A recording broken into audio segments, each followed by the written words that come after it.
नमस्कार मित्रों, इस वीडियो में 8वें पे कमीशन से संबंधित बेहद महत्वपूर्ण जानकारी और डीए को लेकर सुप्रीम कोर्ट ने 5 फरवरी 2026 को जो एक बेहद अहम फैसला दिया है, जो कि जानना जरूरी है। कल हमने उसके संबंध में बताया था, लेकिन एक बेहद महत्वपूर्ण बिंदु उसमें रह गया था।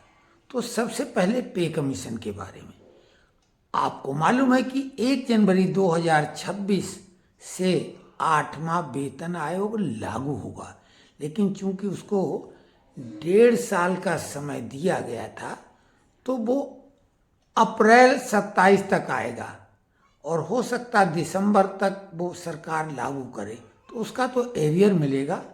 लेकिन पे कमीशन की घोषणा तो जनवरी 25 में ही हो गई थी।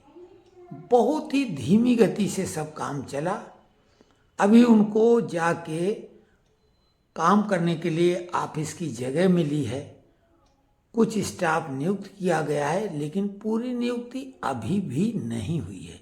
लेकिन जो महत्वपूर्ण बात बताने वाले हैं वो ये है कि आप लोगों के पास मोबाइल सभी के पास तो है ही, कुछ लोगों के पास कंप्यूटर भी होगा।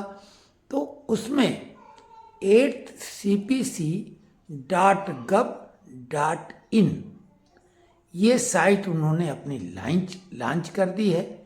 इसमें ताज़ा जानकारी ले सकते हैं, क्वेश्चनरीज भी उसमें है और बाकी सारी चीज़ें जब आप खोलेंगे देख लेंगे। हम आपको दिखा रहे हैं कि देखिए, ये टाइप किया 8cpc.gov.in और ये साइट ऐसे खुल जाती है। तो देखिए, ये रही साइट। तो ये साइट पे आप जाके तमाम जानकारियां ले सकते हैं ताज़ी। और दूसरी जो महत्वपूर्ण जानकारी हम देने जा रहे हैं वो डीए के संबंध में पश्चिम बंगाल गवर्नमेंट और वहाँ के कर्मचारियों के बीच ये मामला सुप्रीम कोर्ट तक पहुंचा। राज्य सरकार लगातार कर्मचारियों के विरुद्ध थी। 2008 से उनका डीए रुका हुआ था। सुप्रीम कोर्ट ने अपने फैसले में 2008 से लेकर 2019 के 11 साल के डीए भुगतान का तो आदेश दिया ही दिया, लेकिन जो ये सबसे महत्वपूर्ण उसमें टिप्पणी की, वो टिप्पणी बिल्कुल वैसी ही थी जैसी डीएस नकारा साहब ने जब केस किया था तमाम रिटायर्ड लोगों की तरफ से, और फैसला आया था 17 दिसंबर 1982 को, जिसको हम पेंशनर्स डे के रूप में मनाते हैं। तो डीएस नकारा साहब ने जो केस किया था, सुप्रीम कोर्ट ने तब कहा था कि पेंशन जो है वो अधिकार है पेंशनर का, ये कोई अनुकंपा या कृपा नहीं है, सरकार की मनमर्जी इसमें नहीं, उसका ये अधिकार है जो उसने अपना पूरा जीवन अपनी सेवा में दे दिया। उसी प्रकार डीए को लेकर अभी सुप्रीम कोर्ट ने ये टिप्पणी की है कि डीए कर्मचारी का अधिकार है, सरकार की मनमर्जी नहीं। तो ये महत्वपूर्ण बात है। पे कमीशन के संबंध में जब भी कोई जानकारी नहीं आएगी, जो श्रमिक नेता चर्चा करेंगे कि फिटमेंट फैक्टर कितना ये डिमांड कर रहे हैं, वो कितना देने को तैयार हैं।